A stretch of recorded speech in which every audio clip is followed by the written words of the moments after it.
Assalamualaikum warahmatullahi wabarakatuh. Saya dari kelompok 6 akan mempresentasikan pasar faktor produksi.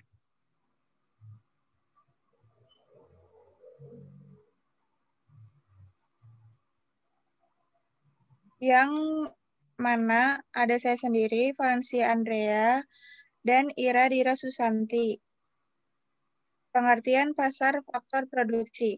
Pasar barang produksi adalah pasar yang memperjualbelikan atau menyediakan faktor produksi. Faktor produksi adalah semua hal yang dibutuhkan sebagai masukan atau input. Dalam proses produksi, beberapa faktor produksi yang berguna bagi kelancaran proses produksi seperti tembakau, beras, kopi, teh, minyak bumi, gula, tenaga, balai latihan kerja, mesin cetak, mesin tekstil, dan bursa efek. Pada pasar ini, pada pemilik usaha atau pengusaha berperan sebagai pembeli, sedangkan penjualnya adalah pemilik faktor produksi. Berdasarkan pemilikan faktor produksi, pasar barang produksi dibedakan menjadi 3, yaitu pasar faktor produksi alam, pasar faktor produksi tenaga kerja, dan pasar faktor produksi modal. Terdiri dari sumber daya alam atau tanah kerja, modal, dan kewirausahaan. Ciri-cirinya adalah A. Berwujud kegiatan, tidak berwujud fisik. B. Permintaan dan penawaran dilakukan dalam jumlah besar. C. Jenis penawaran dan permintaan sesuai dengan produksi yang dihasilkan. D. Penawaran faktor produksi bisa berupa monopoli, sementara permintaan bersifat kolektif. Pasar faktor produksi alam atau tanah. Pasar faktor produksi alam adalah kegiatan pertemuan antara calon penjual dan calon pembeli faktor produksi alam. Faktor produksi alam adalah kekayaan alam yang digunakan dalam proses produksi. Faktor produksi alam terdiri atas tanah, air, udara, hewan, tumbuhan, barang tambang, panas bumi, dan lain-lain. Faktor produksi alam meliputi permukaan dan semua terkandung di dalamnya. Balas jasa yang diterima adalah sewa. Harga dan jumlah permintaan alam berbeda-beda karena perbedaan kesuburan, letak, dan banyaknya alam yang digunakan. Permintaan tanah semakin lama semakin bertambah karena perkembangan industri begitu pesat. Masalahnya adalah persediaan tanah yang terbatas, sementara permintaan selalu bertambah. Jadi, semakin tinggi permintaan, akan semakin tinggi juga harga atau sewa tanah, dan sebaliknya. Karakteristik tanah yang tidak ada pada faktor produksi lain adalah A. Jumlah yang tersedia tetap. B. Tidak dapat dipindahkan ke tempat lain. C. Tidak ada biaya produksi tanah. Kurva pasar produksi alam atau tanah. Pasar ini berupa pasar abstrak. Barang yang diperdagangkan tidak berada di tempat. Mereka bertemu hanya untuk mengadakan perjanjian jual beli. Misalnya, pasar tembakau di Bremen atau Jerman, pasar kopi di Sao Paulo atau Brasil, dan pasar karet di New York atau Amerika Serikat. Jumlah tanah adalah tetap atau penawarannya tetap. Maka kurva penawaran tanah bersifat inelastis sempurna atau berbentuk garis lurus, sedangkan permintaan akan tanah terus bertambah. Jadi SS itu adalah kurva penawaran tanah yang bersifat inelastis. Kalau DD itu kurva permintaan tanah yang selalu bergeser ke atas karena bertambahnya permintaan terhadap tanah. Pasar faktor produksi tenaga kerja. Pasar tenaga kerja merupakan aktivitas dari pelaku yang tujuannya mempertemukan para pencari kerja dengan menggunakan tenaga kerja. Sifat pasar tenaga kerja ditentukan oleh para pelaku tersebut. Pelaku-pelaku dalam pasar tenaga kerja antara lain penjual tenaga kerja, pembeli tenaga kerja, dan pengelola atau penyelenggara bursa. Jasa tenaga kerja sebagai pelaksana dalam kegiatan produksi tidak dapat digantikan posisinya secara total. Walau sebagian tenaga kerja saat ini mulai digantikan peranannya oleh mesin, namun mesin pun masih memerlukan manusia atau jasa tenaga kerja untuk mengoperasikannya. Tenaga kerja membutuhkan pengetahuan dan keterampilan agar ia memiliki skill dan kemampuan sesuai yang dibutuhkan dunia kerja untuk berperan dalam kegiatan produksi. Jasa tenaga kerja diberikan kepada para pengusaha yang membutuhkan tenaga kerja dan dengan memberi imbalan berupa upah atau gaji. Upah atau gaji adalah jasa jasa tenaga kerja yang dihitung berdasarkan jam kerja atau unit hasil yang dikerjakan. Permintaan tenaga kerja.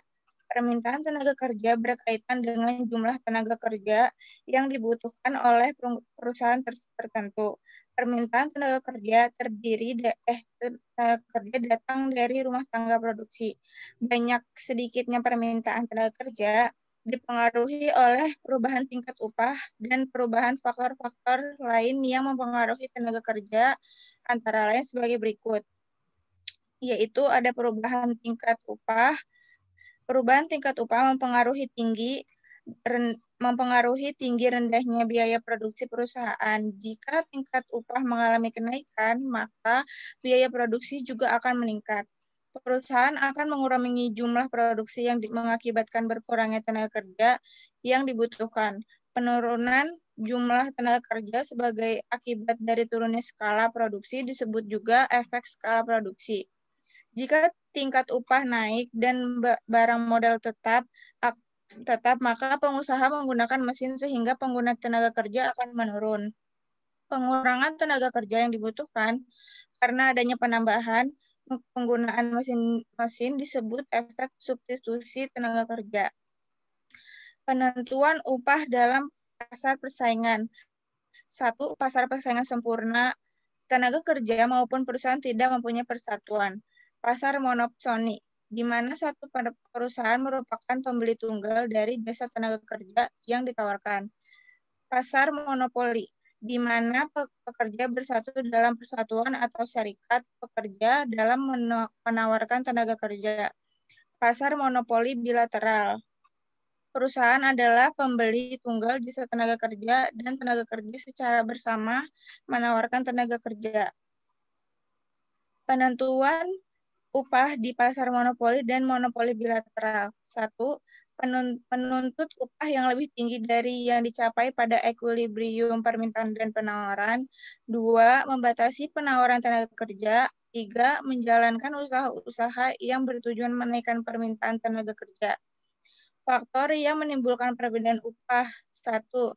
Perbedaan jenis pekerjaan. 2. Perbedaan kemampuan, keahlian, dan pendidikan. 3. Mempertimbangkan bukan keuangan dalam memilih pekerjaan. Ketidaksempurnaan dalam mobilitas tenaga kerja.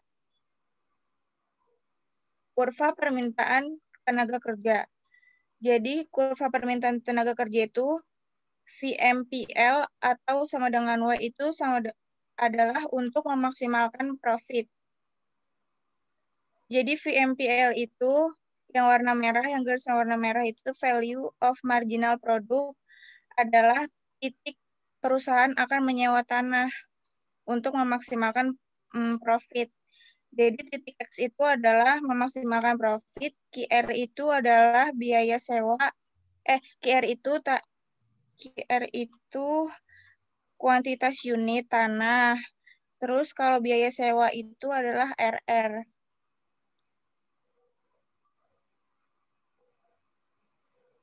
Pengaruh faktor bukan harga terhadap permintaan dalam kenyataan, walaupun penentu besarnya permintaan adalah harga, namun banyaknya permintaan terhadap sesuatu barang juga ditentukan oleh banyak faktor lain. Oleh sebab itu, dalam melakukan analisis mengenai teori permintaan, juga perlu melakukan analisis bagaimana faktor penting lainnya dapat mempengaruhi permintaan. Antara lain, harga barang lain, barang pengganti, barang pelengkap, barang netral, pendapatan para pembeli, barang inferior, barang esensial, barang normal, dan barang mewah. Beberapa faktor lainnya, distribusi pendapatan, cita rasa masyarakat, jumlah penduduk, dan harapan tentang masa depan. Pergeseran kurva permintaan. Penentu utama besarnya permintaan adalah harga. Namun, banyaknya permintaan terhadap suatu barang juga ditentukan oleh banyak faktor lainnya. Oleh sebab itu, dalam melakukan analisis mengenai teori permintaan, juga perlu melakukan analisis bagaimana faktor penting lainnya dapat mempengaruhi permintaan, bahkan dapat menggeser kurva permintaan, pergeseran kurva atau permintaan shifting the curve. Kurva pergeseran permintaan disebabkan oleh faktor-faktor selain harga barang atau jasa itu sendiri, yaitu pendapatan harga barang atau jasa lain, selera, dan lain-lain. Misalnya, peningkatan pendapatan rata-rata rumah tangga, ceteris paribus, akan menggeser kurva permintaan ke arah kanan secara sejajar sehingga akan 10 meningkatnya jumlah beras yang diminta pada setiap tingkat harga beras. Perubahan faktor-faktor lain selain harga barang itu sendiri akan menyebabkan perubahan permintaan. Jadi kurvanya itu setiap perubahan yang menambah jumlah yang ingin dibeli oleh pembeli untuk berbagai tingkat harga akan menggeser kurva permintaan ke kanan. Dan setiap perubahan yang mengurangi jumlah yang ingin dibeli oleh pembeli untuk berbagai tingkat harga, kurva permintaan akan bergeser ke sebelah kiri. Jadi apabila sesuatu yang terjadi mengakibatkan jumlah permintaan untuk naik, berbagai tingkat harga, kurva permintaan akan bergeser. Penawaran tenaga kerja. Hukum penawaran yang berlaku untuk pasar tenaga kerja. Ketika upah naik, kuantitas tenaga kerja yang dipasok meningkat. Sebaliknya, penurunan upah mengurangi tenaga kerja yang disediakan. Oleh karena itu, kurva penawaran tenaga kerja miring ke atas atau kemiringan positif. Konsep tingkat substitusi marginal atau marginal rate of substitution menjelaskan mengapa kurva penawaran tenaga kerja miring ke atas. Ekonom berasumsi bahwa para pekerja menghabiskan waktunya untuk dua hal, yaitu pekerjaan dan waktu luang. Keduanya saling menggantikan, artinya ketika lebih banyak waktu yang dihabiskan untuk bekerja, maka lebih sedikit juga waktu untuk bersantai. Waktu luang relatif langka dan karenanya individu bersedia bekerja jika mereka menerima upah yang lebih tinggi. Perubahan upah mempengaruhi tenaga kerja yang ditawarkan oleh bergerak di sepanjang kurva. Sedangkan pergeseran kurva tenaga kerja dipengaruhi oleh faktor selain upah seperti jumlah penduduk, imigrasi, ekspektasi kerja, dan tingkat pendapatan. Equilibrium tenaga kerja. Seperti di pasar produk, equilibrium tenaga kerja terjadi ketika jumlah yang ditawarkan sesuai dengan jumlah yang diminta, jumlah pekerja, dan upah yang ditentukan. Upah yang lebih tinggi daripada upah equilibrium menciptakan kelebihan pasokan, atau dengan kata lain, lapangan kerja yang tersedia lebih sedikit daripada jumlah pekerja akan bersaing untuk mendapatkan pekerjaan yang tersedia dan mau tidak mau menerima gaji rendah. Hal ini kemudian mendorong permintaan. Proses berlanjut sampai permintaan sama dengan penawaran. Sebaliknya, ketika upah berada di bawah equilibrium, ada kekurangan pasokan. Upah yang lebih murah membuat biaya produksi lebih rendah, yang mendorong bisnis untuk meningkatkan output. Mereka kemudian merekrut lebih banyak pekerja karena upah masih rendah dan adanya kekurangan pasokan. Bisnis setuju untuk menawarkan upah yang lebih tinggi untuk menarik lebih banyak pekerja. Tetapi dalam jangka pendek, upah mungkin tidak dapat berubah begitu cepat untuk menyeimbangkan pasar karena kekakuan yang berasal dari kontrak kerja. Selain itu, kontrol pemerintah seperti upah minimum juga dapat membatasi pengurangan upah. Jadi ini kurva equilibrium tenaga kerja. Yang di sebelah kiri itu adalah kurva penawaran di faktor sumber daya fisik yang cenderung menurun tajam, yang cenderung menurun tajam atau steep dengan slope positif atau bersifat inelastis. Jadi hal ini itu sesuai dengan realita bahwa memang sulit menemukan sejumlah bidang tanah yang disewakan. Dengan kata lain, dibutuhkan biaya lebih besar untuk menambahkan persediaan. Sementara yang di sebelah kanan untuk pasar modal itu berbentuk kurva berslope positif juga, namun landainya itu lebih elastis. Mengingat untuk menambah suplai modal tidak sesulit pada faktor sumber daya fisik yang di sebelah kiri. Jadi dia mungkin lebih lebih gampang dan lebih tidak sesulit sama faktor sumber daya fisik yang di sebelah kiri. Jadi equilibrium itu adalah titik pertemuan antara kurva permintaan dan kurva penawaran yang berada di titik E.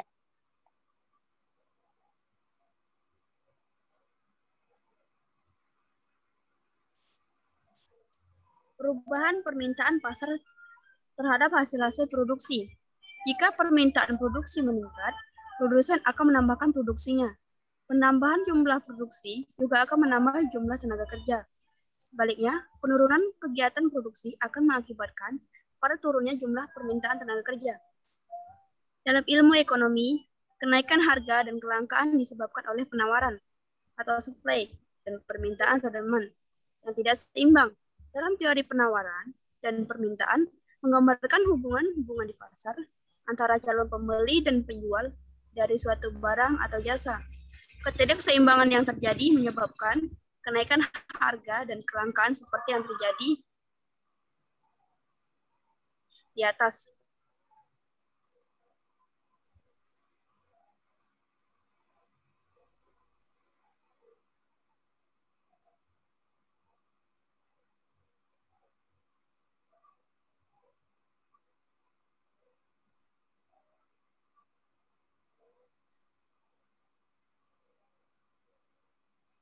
Permintaan adalah jumlah keseluruhan barang atau jasa yang diingin dibeli oleh konsumen pada ketika harga meningkat atau ceteris paribus atau faktor-faktor lain dianggap tetap. Jumlah permintaan barang tersebut akan menurun, berbanding terbalik atau negatif.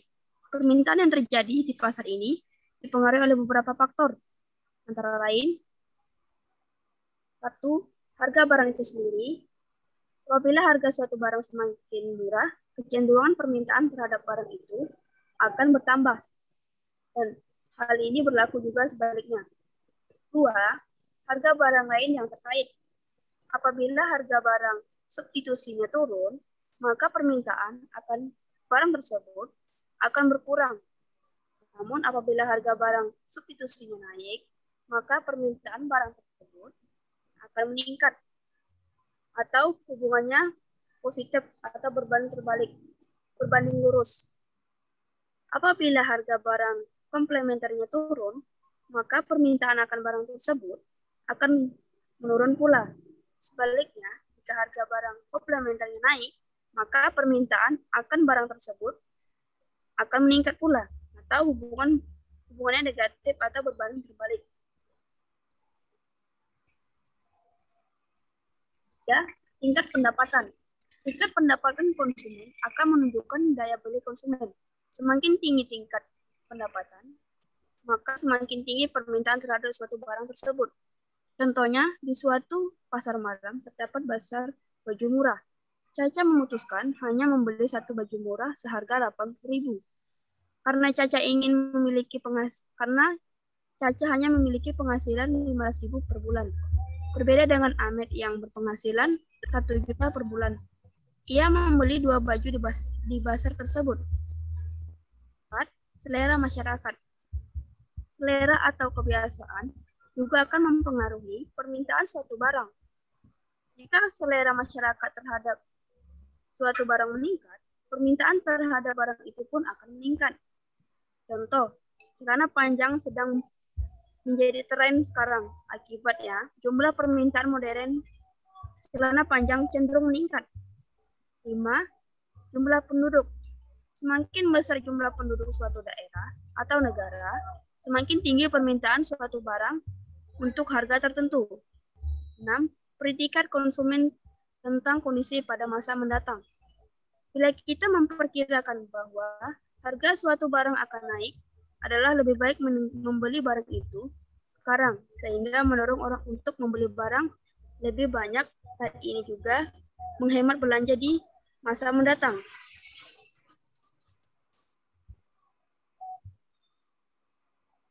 Pengaruh faktor bukan harga terhadap penawaran.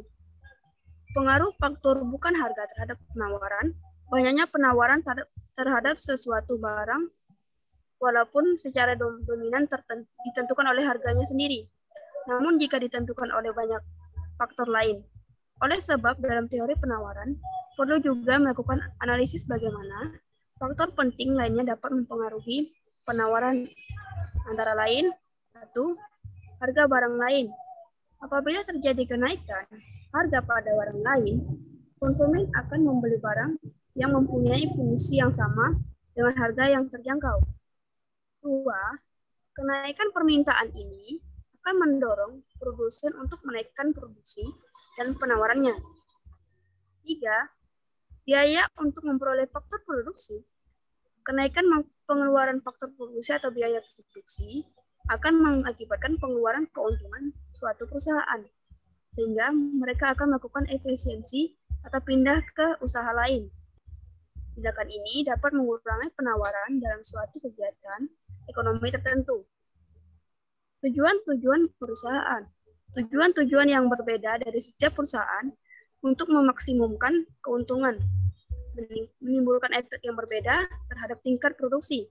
Dengan demikian, penawaran suatu barang akan berbeda sifatnya bila terjadi perubahan dalam tujuan yang ingin dicapai perusahaan. Tingkat teknologi, kenaikan produksi dan perkembangan ekonomi yang sangat pesat dapat disebabkan oleh penggunaan teknologi yang semakin modern. Penggunaan teknologi yang dapat mengurangi biaya produksi, mempertinggi produktivitas, mempertinggi mutu barang, dan menciptakan barang-barang yang baru, sehingga menimbulkan efek produksi yang dapat ditambah dengan cepat dan biaya yang semakin murah. Jadi, kemajuan teknologi dapat menimbulkan kenaikan penawaran. Pergeseran kurva of supply curve disebabkan oleh faktor-faktor lain selain harga dan barang itu sendiri. Jika harga barang atau jasa lain, harga faktor produksi atau teknologi, dan lain-lain. Misalnya, meningkatkan jumlah biaya produksi. Cerebus paribus akan menggeser kurva penawaran ke arah kiri secara sejajar sehingga akan meningkatkan jumlah beras yang ditawarkan dari setiap tingkat harga beras. Perubahan faktor-faktor lain selain harga barang itu sendiri akan menyebabkan perubahan penawaran atau S. Ada banyak variabel lain yang dapat menggeser kurva penawaran. Beberapa variabel yang paling penting adalah sebagai berikut. Harga input atau bahan baku, contoh untuk membuat es krim. Penjualan memakai berbagai macam bahan baku seperti krim, gula, penambah rasa, mesin pembuat es krim, penggunaan tempat es krim dibuat, dan pekerja untuk mencampur semua bahan baku dan mengoperasikan mesin. Ketika harga dari suatu atau lebih bahan baku dinaik, produksi es krim menjadi kurang menguntungkan dan produsen es krim menawarkan lebih sedikit es krim. Jika harga bahan baku meningkat cukup tinggi, sebuah perusahaan mungkin menutup diri dan tidak menawarkan es krim sama sekali. Oleh karena itu, penawaran sebuah barang berbanding terbalik dengan harga bahan baku untuk membuat barang itu.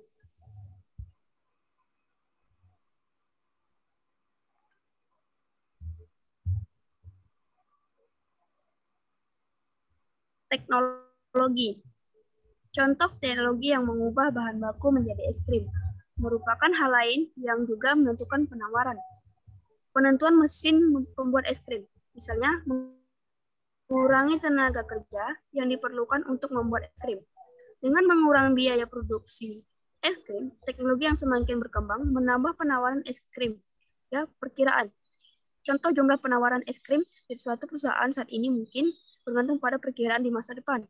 Sebagai contoh, jika harga es krim diperkirakan baik pada masa maka perusahaan es krim akan menyimpan berbagai produksi es krim saat ini dan menawarkan lebih sedikit ke pasar. 4. Jumlah penjual. Contoh penawaran pasar bergantung pada sejumlah faktor yang mempengaruhi penawaran penjumlah perorangan, seperti harga bahan baku untuk produksi barang, ketersediaan teknologi, dan perkiraan.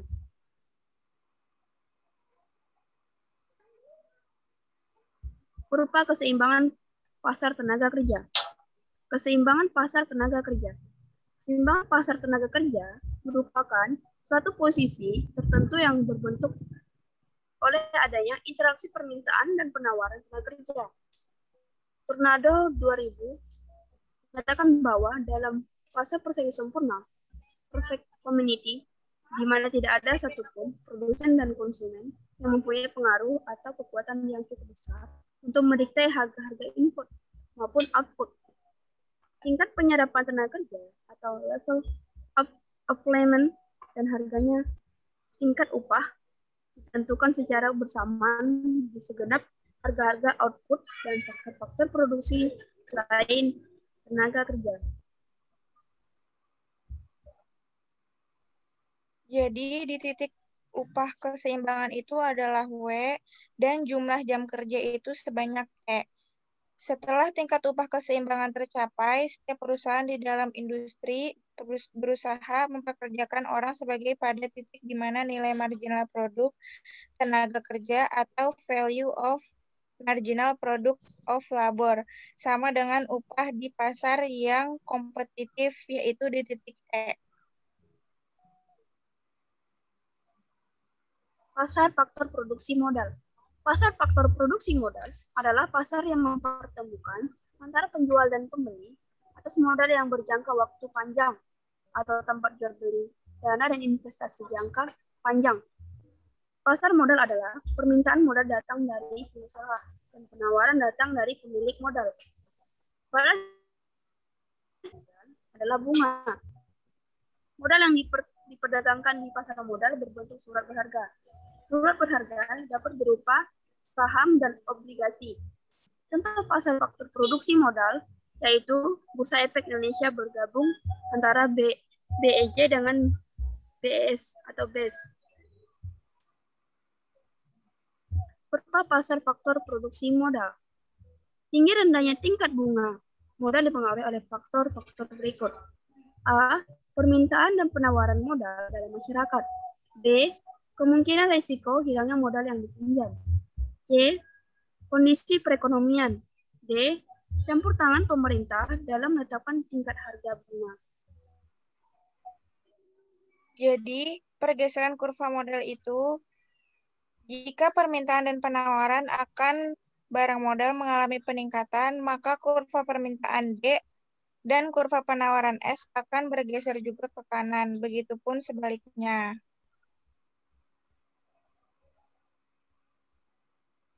Pasar faktor produksi kewirausahaan. Pasar produksi sumber daya tenaga kerja atau manusia, labor, merupakan faktor produksi manusia yang secara langsung maupun tidak langsung menjalankan kegiatan produksi. Dalam proses produksi tenaga kerja, terkandung unsur fisik, pikiran, serta kemampuan yang dimiliki oleh tenaga kerja dan juga cara untuk mengisi posisi pekerjaan. Faktor produksi ini memiliki imbalan berupa wage atau upah atau gaji. Sedangkan faktor produksi kewirausahaan atau entrepreneurship adalah keahlian atau keterampilan yang digunakan seseorang untuk koordinir faktor-faktor produksi dengan bebas balas jasa berupa profit atau laba. Faktor produksi ini menekan pada pengetahuan bisnis pada pelakunya. Kewirausahaan adalah inisiatif untuk mengkoordinir faktor-faktor produksi guna mencapai efisiensi maksimal. Orang yang disebut wirausaha dalam menjalankan suatu usaha selain faktor-faktor di atas, diperlukan juga seorang yang mampu memimpin dan menjalankan usahanya dengan baik. Seorang pengusaha adalah orang yang mampu memanfaatkan faktor-faktor produksi tersebut agar dapat mengendalikan perusahaan dengan baik, mampu menghasilkan produktivitas berkualitas tinggi, memperoleh keuntungan, dan berani menghadapi risiko.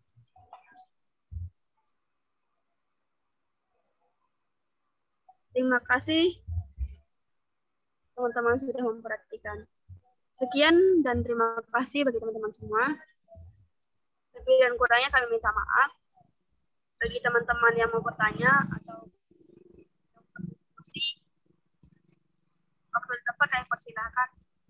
Sekali lagi terima kasih.